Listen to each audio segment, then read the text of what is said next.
Para kaum muslimin hamba Allah yang dimuliakan oleh Allah Subhanahu wa taala. Alhamdulillah, pada siang hari ini kita masih diberikan rahmat oleh Allah Subhanahu wa taala sehingga kita bisa menunaikan kewajiban kita sebagai seorang mukmin, beribadah ke rumah Allah Subhanahu wa taala.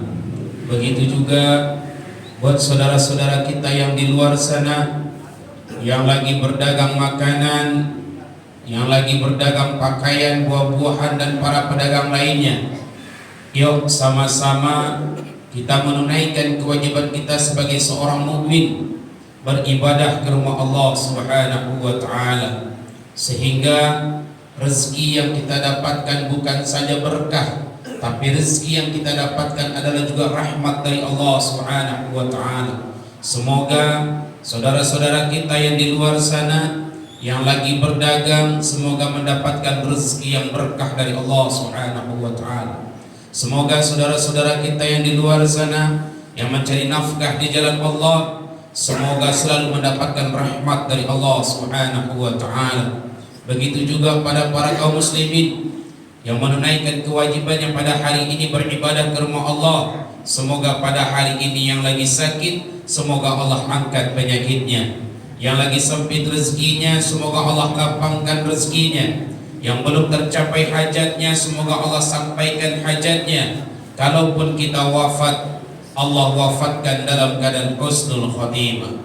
Ikhwan fillah yang dimuliakan oleh Allah Subhanahu wa taala, ada 3 tempat rahmat Allah yang maha luas.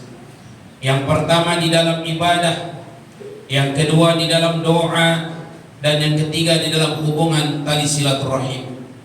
Yang pertama di dalam ibadah, kita tidak tahu bapak-bapak, saudara-saudaraku sekalian, ayah anda, bunda kandung yang dimuliakan oleh Allah, kita tidak tahu ibadah kita mana yang akan diterima oleh Allah Subhanahu wa taala. Salat kita mana yang akan diterima oleh Allah? Apakah salat subuh kita? Apakah salat zuhur kita? Apakah salat asar kita? Apakah salat maghrib dan isya kita? Kita tidak tahu salat kita mana yang akan diterima oleh Allah. Maka perbaikilah ibadah kita.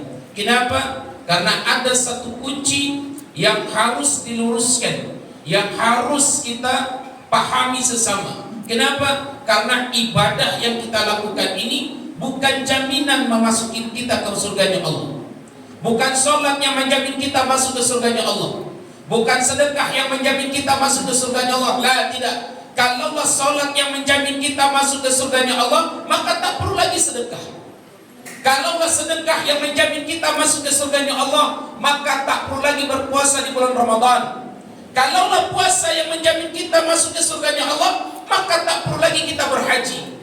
Kalaulah haji yang menjamin kita masuk ke surganya Allah, maka tak perlu lagi berkurban. Seluruh ritual ibadah, baik wajib maupun sunnah, tak ada satupun yang menjamin kita masuk ke surganya Allah. Tetapi apa ikhwah? Tetapi apa ayah anda bunda? Di dalam ibadah tersebut rahmat Allah yang maha luas. Maka di dalam ibadah carilah rahmatnya Allah, baik yang wajib maupun yang sunnah. Innalladzina amanu, sungguh orang beriman, walladzina hajaru, orang yang berhijrah di jalan Allah, wajahadu fi sabilillah, mereka yang berjihad di jalan Allah. Dari rumah kita berhijrah ke rumah Allah. Ketika kita berdagang dan ketika azan berkumandang, kita berjihad ke rumah Allah untuk menunaikan kewajiban kita sebagai seorang mukmin. Sampai di rumah Allah kita sujud kepada Allah, lalu kita berdoa kepada Allah, ya Rabb, turunkan rahmatmu kepada hamba. Ulaika yarjuna rahmat Allah. Kalau Allah berikan rahmat kepada fulan bin fulan, baru ada jaminan surga. Walaupun dia seorang ustaz, walaupun dia seorang ulama, walaupun dia seorang pemimpin, kalau Allah tak turunkan rahmat, kalau Allah tak kasih rahmat, maka tak ada jaminan surga ayahanda bunda. Maka perbaikilah ibadah kita. Ada ayat yang begitu cantik, yang begitu indah dalam Al-Quran. Inna salata tanha 'anil fahsya'i wal munkar. Salat itu mencegah dirinya dari perbuatan keji dan mungkar. Keji itu apa maksudnya Ustaz? Keji itu zalim pada diri sendiri. Mungkar itu apa maksudnya? Mungkar itu zalim pada orang lain. Maka apabila sholat orang itu baik, maka dua lihat, kata Buya Hamka. Kalau sholat orang itu baik, maka lihat dari dua ini, kata Buya Hamka. Yang pertama, lihat dari sikap dan tutur bicaranya. Yang kedua, lihat dari cara berpakaiannya. Maka dan oleh karena itu, ikhwan fillah, supaya Allah turunkan rahmatnya kepada kita semua, maka yuk perbaiki ibadah kita supaya Allah turunkan rahmatnya kepada kita.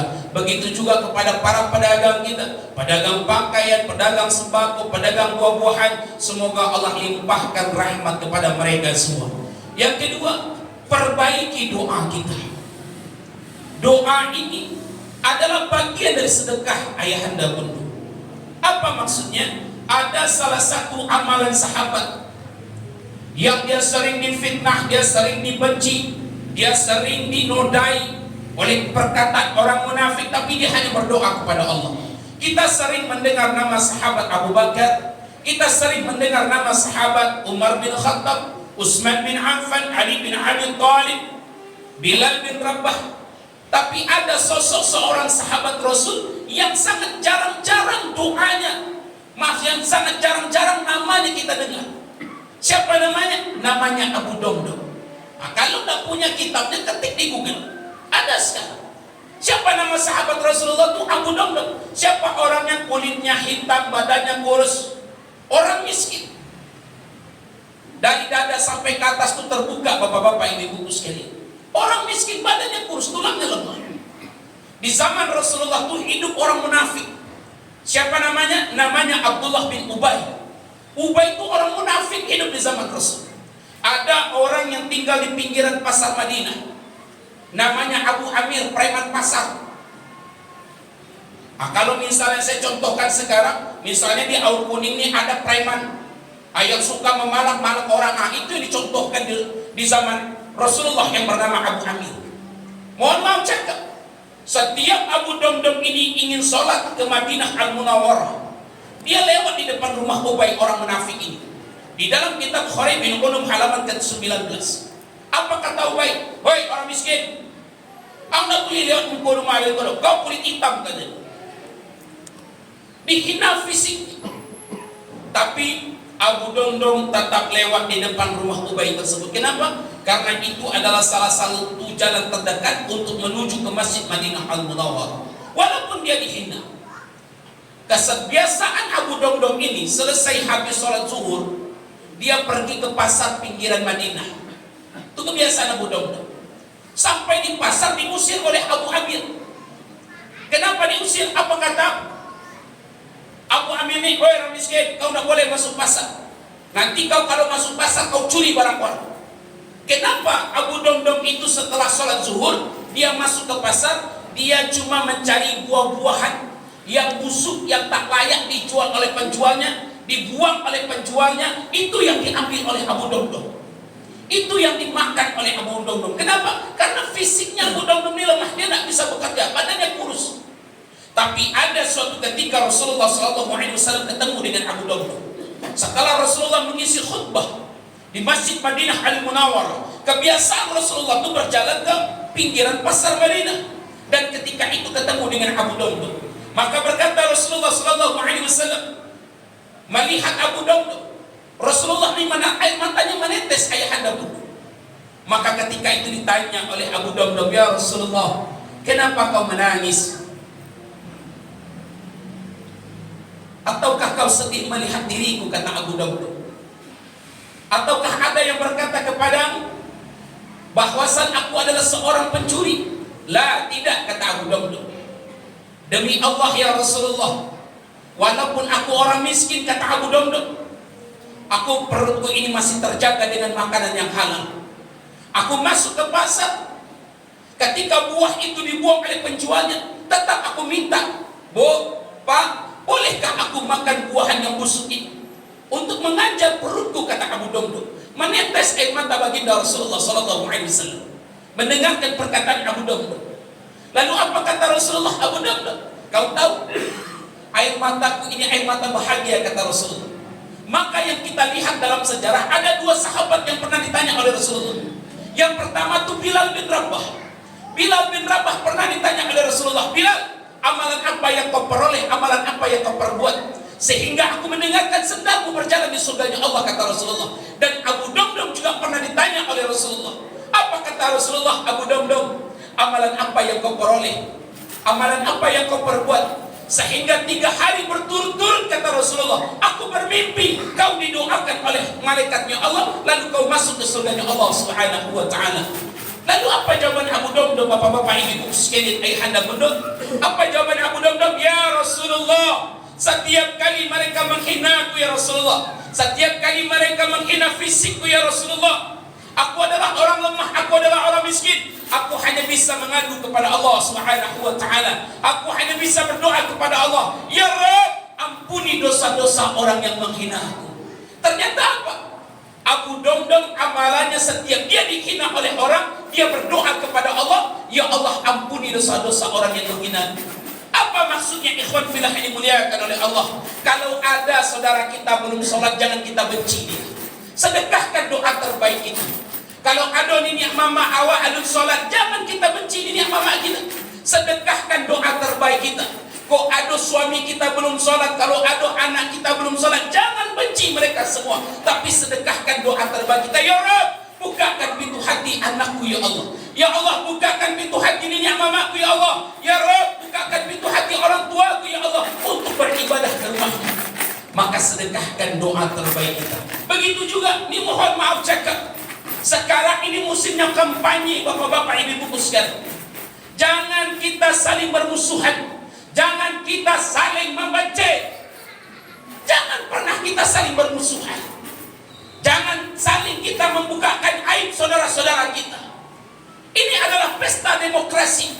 Siapapun yang menjadi pemimpin, dia adalah putra terbaik. Maka lihat ide dan gagasannya. Apa kata Allah dalam surat Al-Baqarah? Innal ladzina amanu wa amilus shalihat.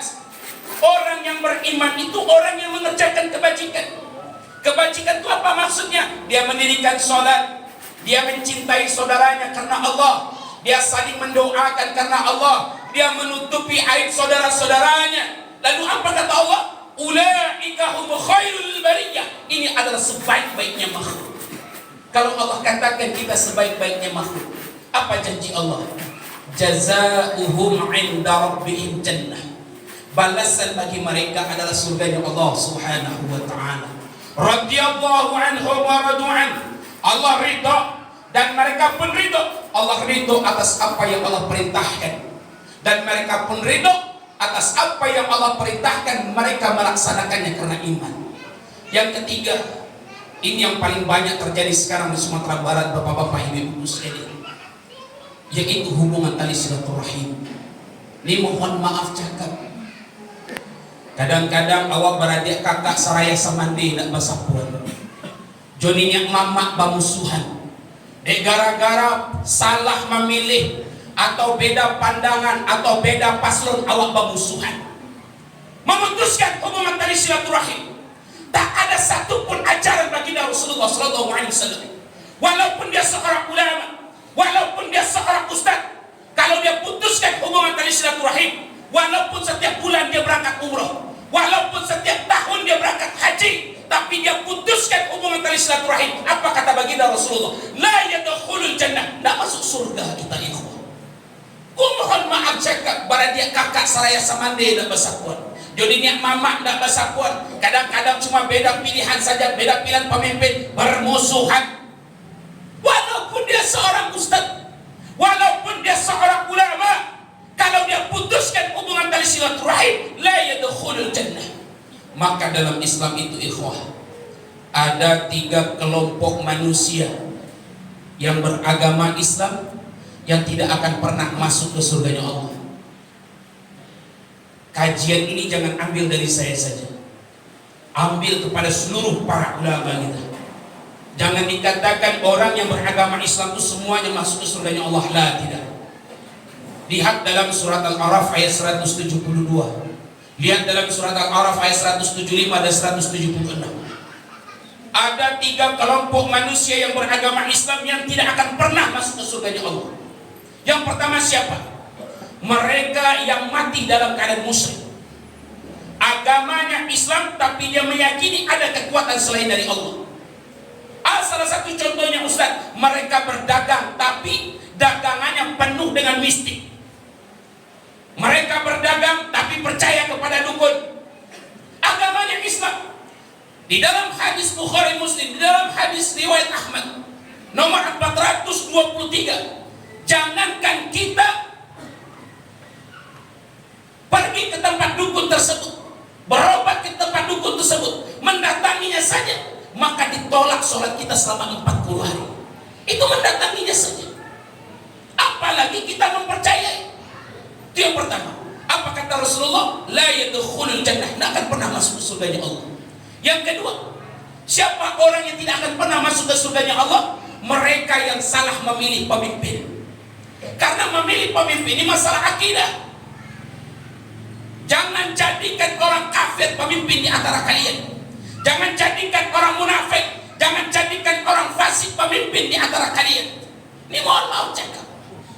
Walaupun memilih pemimpin ini masalah akidah, kita berbeda paslon, kita berbeda pasangan, tapi jangan kita mengubah aib saudara-saudara kita. Yang jelas di dalam Islam, memilih pemimpin itu wajib beragama Islam. Dan tiga-tiganya dan empat-empatnya dan dua-duanya agamanya Islam. Putra terbaik daerah Minangkabau, maka ikuti pesta demokrasi ini dengan baik. Kalau dia kafir jelas, karena memilih pemimpin ini masalah akidah. Yang ketiga apa? Ini yang sangat ditekankan oleh Rasulullah SAW. Jangan kalian sampai memutuskan hubungan tali silaturahim. Kadang-kadang mohon maaf cakap, kadang-kadang masalah ini yang mama Ustaz, dah kalian sapun ini yang mama dan tudusan. Aku itu tanah amat dan jual gitu. Sampai mati, sampai putih tulang dan ustaz, dah kalian sapun dosa. Walaupun dia seorang ustaz, walaupun dia seorang ulama, kalau dia putuskan hubungan tali silaturahim, la yadkhulul jannah.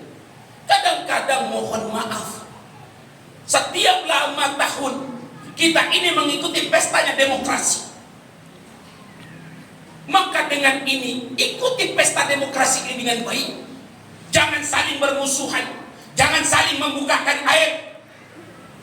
Dan oleh karena itu ikhwan fillah yang dimuliakan oleh Allah, maka di situ turun tuh rahmatnya Allah. Kalau mereka saling jaga menjaga. Lihat di dalam surat Al-Baqarah tersebut, innal ladzina kafaru min ahlil kitab wal musyrikina fi nari jahannam khalidina fiha ulaika hum syarrul bariyah. Orang kafir jelas akan masuk neraka jahanam. Orang musyrik jelas akan masuk ke neraka jahanam. Tapi ada yang Allah katakan orang ahli Alkitab. Siapa mereka?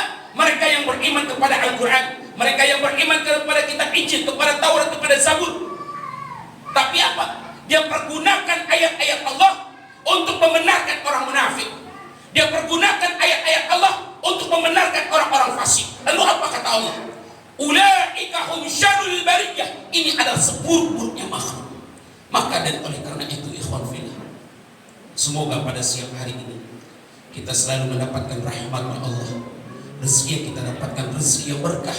Dan semoga tanggal 27 besok kita mendapatkan pemimpin yang amanah, pemimpin yang berusaha mensejahterakan rakyatnya, pemimpin yang berusaha memakmurkan rakyatnya. Semoga para pedagang kita, para pedagang yang selalu mendapatkan rahmat dari Allah Subhanahu wa taala. Kurang lebihnya mohon maaf. Assalamualaikum warahmatullahi wabarakatuh.